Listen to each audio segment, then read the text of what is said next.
I've been a digital artist for over a decade, but even with all that experience, this painting forced me to relearn everything.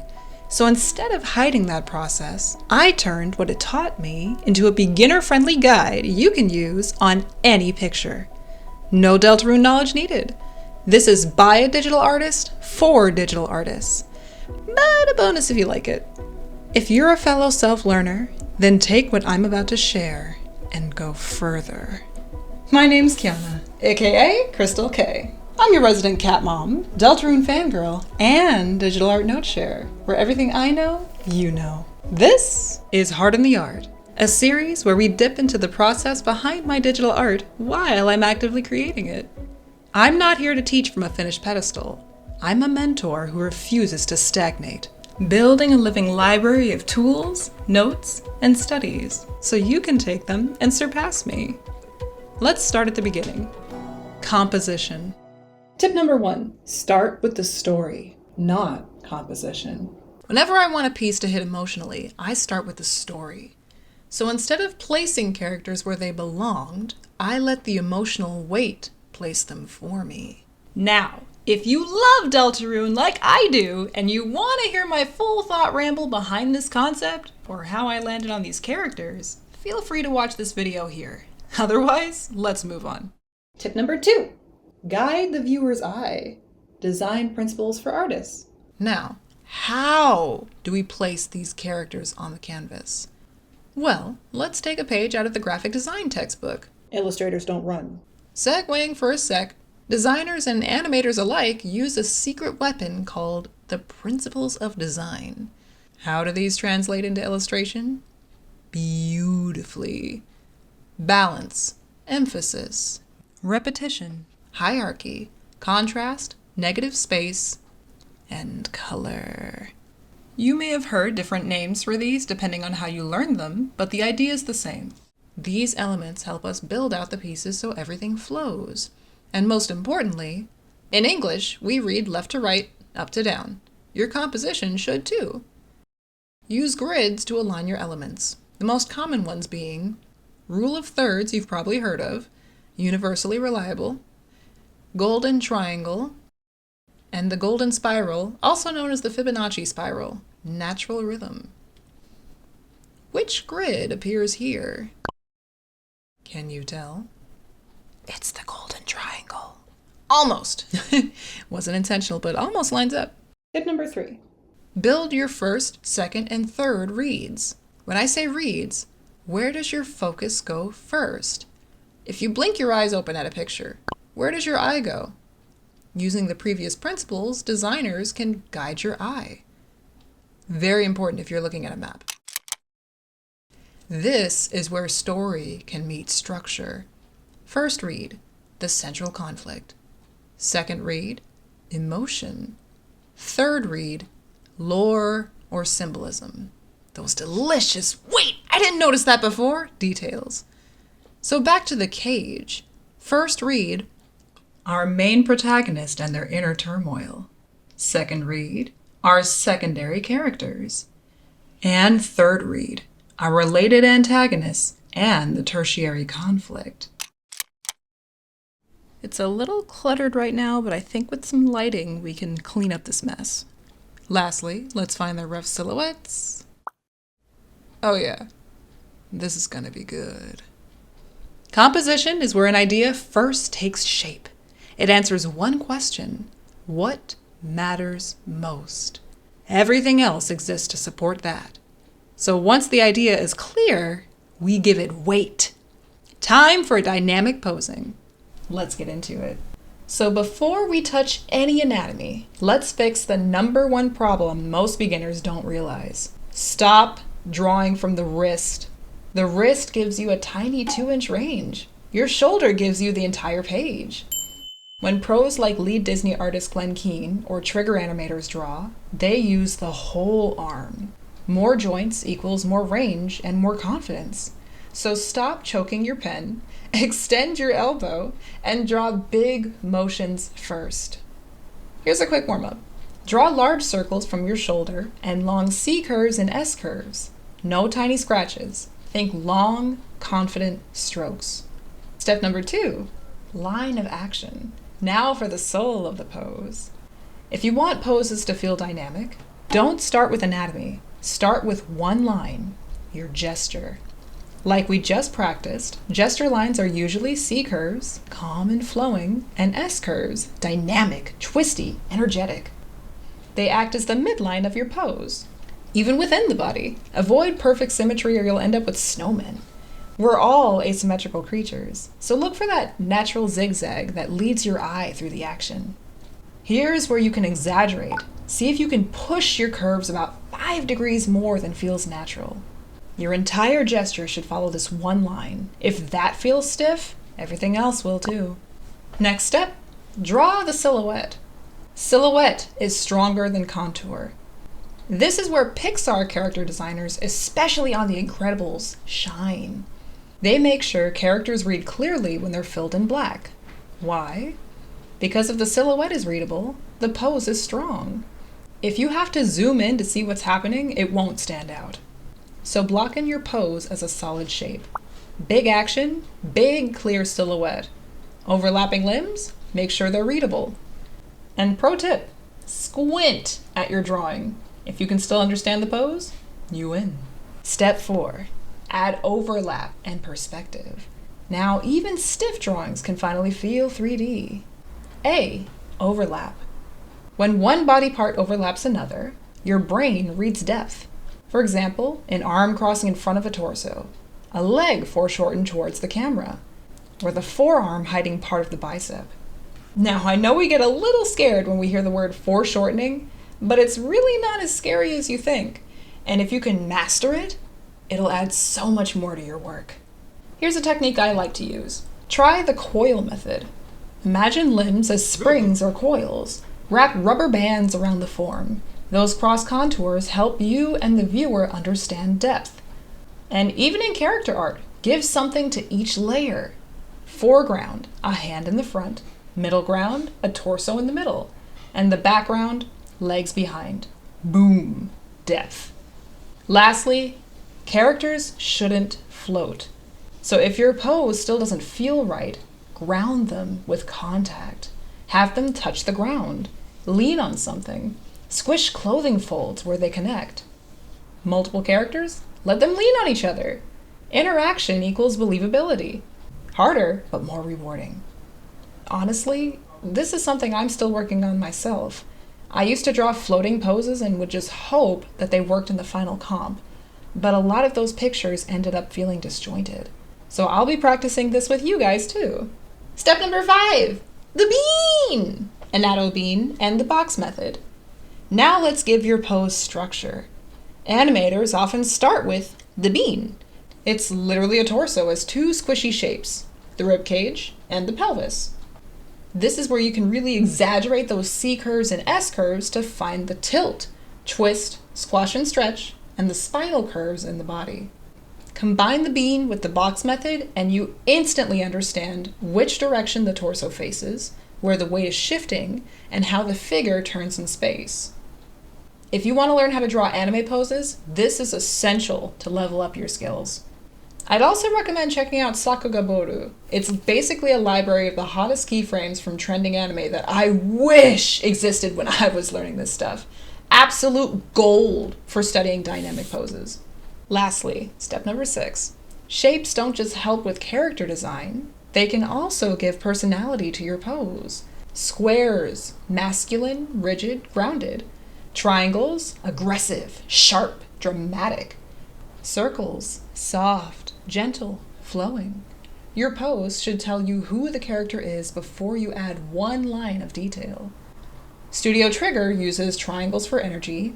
Raul Moreno Coslado and Loish use rounded curves to show fluidity and weight. And Pixar, specifically in Inside Out, used both circles and squares for personality contrast. Ask yourself, is my character all angles, all curves, a mix? What energy am I trying to show? That answer guides your entire gesture.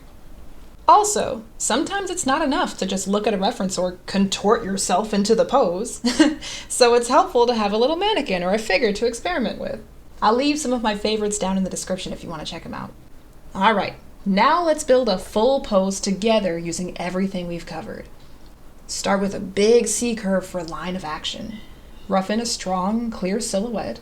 Drop in the bean for some torso twist. Use the coil method for foreshortened limbs. Maybe add some perspective on an arm and a leg. And push the shape design. More triangles, more curves, whatever fits the character. As the pose forms, notice I'm keeping it simple. We're not worrying about detailed anatomy yet. This is movement first. If the movement is weak, no amount of detail will fix it. And done! 6 days later. If you want to see this picture fully finished, hit like on the respective video. 100 likes to unlock. Now real quick, let's go back to the cage. For now, let's fill those silhouettes in. Nice. A strong sketch carries intention, but that energy only survives if the structure supports it. However, as I push the poses further, the original composition stopped working. And that's normal. Real projects change as you understand them better. So instead of forcing the drawing to behave, I adjusted the structure to match it. Once that foundation was set, line art can finally do its job. Before anything else, lock this in. Line art is not fast. Line art is patience. This is raw, uncut footage. You see how slow I'm going? Line art takes me the longest because this is where decisions get finalized. When sketching, we draw big, loose, fast. Shoulder movement, energy first. But for line art, slow down, bro. You're not scribbling anymore. You're carving details. Be surgical here. Every stroke matters. You can still use your shoulder for longer curves, but this is the stage where small wrist movement becomes your friend. Take your time, breathe, and place each mark with intention. If your line art feels stiff, it's usually not a skill issue, it's a rushing issue. Section 2. This is the heart of the episode. If you only remember one thing from today, remember this. Line weight is not decoration. Line weight can be used to carry emotion. Welcome back to letters. C curves, calm, flowing like before. S curves, dynamic, emotional. And now introducing N curves and/or angles, tension and rigidity. I use these a lot for hair, clothing, or skin folds. Your line weight should follow these curves. Thin to thick to thin changes create rhythm. They keep the eye going. And when lines change direction, thicken the corners. That extra weight anchors the form and makes the shape feel intentional. Mix and match curves and straights for even more visual intrigue. One of my biggest inspirations growing up and favorite artists to this day was Grip Wolf. They were my main motivation to improve my line art, and I still find their speed paints mesmerizing. This one's huge, especially for manga and anime style art. Outer contour equals thicker, inner details equals thinner. And the inside is actually more important than the outside. The outline is just the frame. The inside is where form lives. And you know I gotta throw a shout out to my favorite guy, Raul MC, who used pencil and inks here. They do something I love and have been trying to implement as of late, which is add texture throughout for even more inside detail. Thick outer lines help the character pop off the background. Thin interior lines describe structure without overwhelming the eye. This is something many My Hero Academia manga panels do beautifully. Thick textured lines for action and intricate hatching only strengthen the movement. Overhauls, not okay. Now, this is my favorite trick. Before you even add shading, your line art can pre-shadow forms. Thicken lines where shadows will fall. Fill corners with black for depth. Maybe add a hint of texture here and there. And bucket fill some heavy blacks to emphasize depth. This adds contrast, drama, and shadow without a single gradient. This is especially powerful for anime style and manga style rendering. Now, All the tips in the world won't matter if you're using the wrong tools. So finally, let's talk brush settings, digital art specifically. I personally use Paint Tool SAI. It's a quote-unquote outdated software, but it's the same exact software that it was 10 years ago, and that's why I like it. Because it hasn't changed since I started using it in high school. Regardless of whether you use Photoshop, Krita, Procreate, or Clip Studio Paint, I'm going to share my general tool settings, and you can adjust them as needed to match whatever software you prefer. Okay? Okay. When you're sketching, you want a lower opacity brush that allows buildup, soft and slightly textured. Tilt sensitivity is a bonus. Great for searching lines, but terrible for line art. For line art, circle brush, nothing fancy, solid color only, no opacity buildup, and pressure sensitivity on. And most drawing software accommodates this, smoothing and stabilization. Your brush should not fight you. It should give you clean curves and taper thick to thin well. I'll drop my SAI brush settings in the description if you want to try them. I'm gonna be honest, SAI Stabilizer is the only reason I enjoy line art at all. It's fast and nearly lagless regardless of brush size, which is a tough feat for most software. And it's cheap! That's why I got it in high school. It is unfortunately a PC-only software, though with Parallels you can download it on a Mac. And there are some installation and translation hiccups since it's a Japanese software, but don't knock it just because it's old. So, here's that checklist again.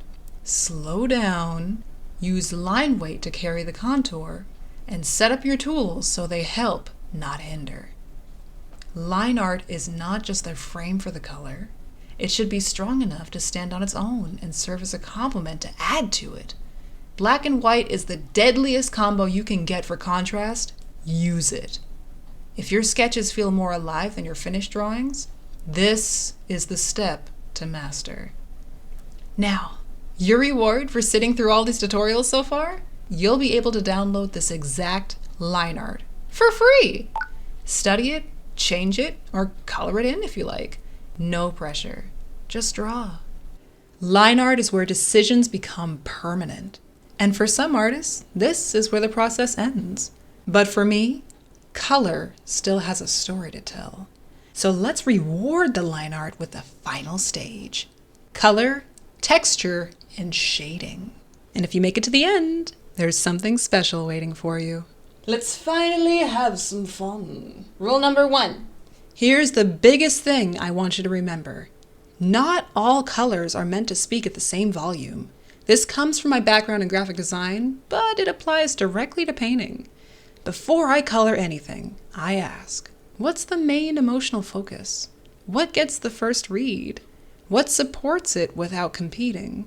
Most of the time, I'm working with one dominant color family, one supporting color, and one accent color. After a swatch hunt, everything else exists to serve those. If everything is loud, nothing is loud. Vibrancy comes from contrast, not saturation. This is why the prophecy works the way it does. It's extremely colorful, but the hierarchy is locked first. If color ever feels overwhelming, it's usually because hierarchy broke, not because you don't understand color theory. Rule number 2.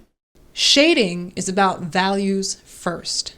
This is where shading naturally lives in my process, after color decisions.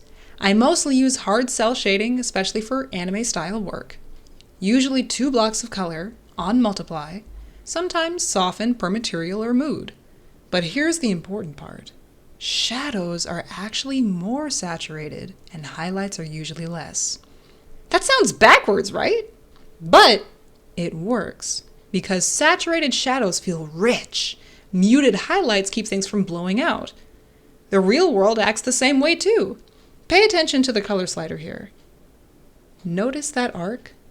Aim to stay in that range when choosing your highlights, midtones, and shadows. Also, a lot of my shading uses complementary colors to cancel each other out. For example, a purple midtone on Susie, a rich muted yellow for shadow.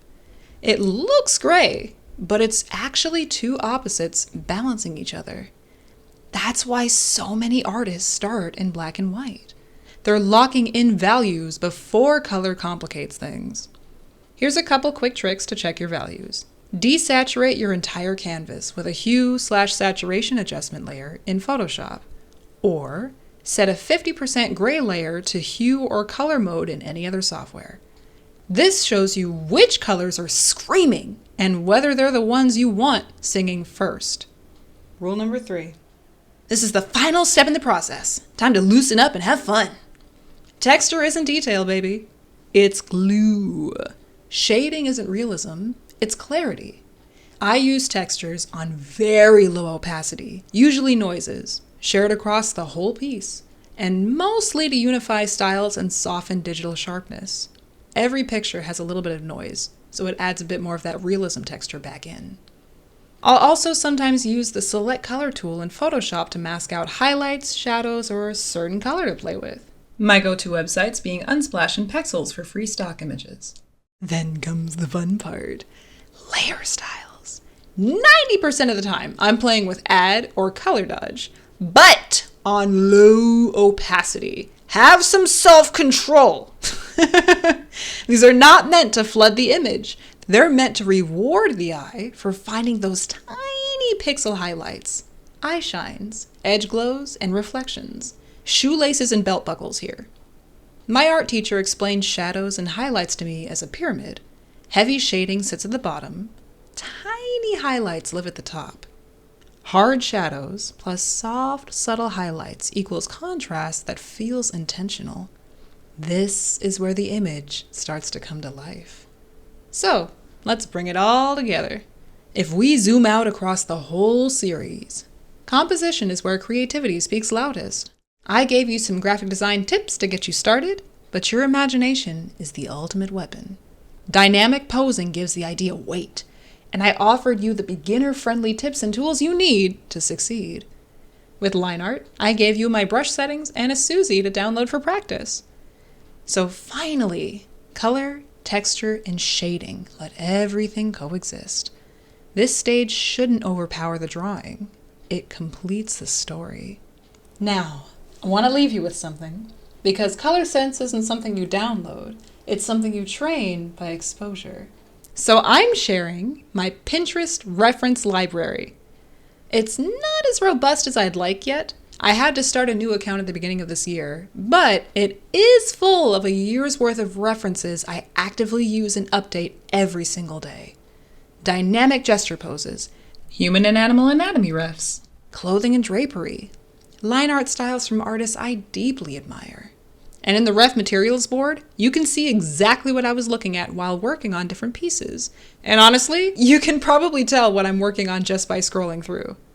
Use it to study, use it to build taste, and then take it further than I have and surpass me. That's the goal. Links in the description. The Prophecy is my strongest finished work right now. But making it didn't feel like an ending. It felt like a question, and that question became the cage. It's still being built because it's asking more of me than any piece before it. But I wanted to share the tools while I'm actively using them, not after everything looks perfect. That's what this series really is. Not answers, but an invitation to step inside the process while it's still unfolding. If this way of thinking about art clicks with you, I'm building the Crystal Library, a place where I share my notes, studies, references, and learning process as I go. No pressure, just a resource hub for self-learning artists like myself who want to grow together. Thanks for watching. And as always, my fellow self-learners, keep playing, keep loving, and keep dreaming. And I'll see you guys next time. Peace. Say hi to Pepper, everybody. Get your crusty butt off my nicely clean... Not a tree, I'm not a tree, I'm not a tree, I'm not a tree. I'll call these bloopers.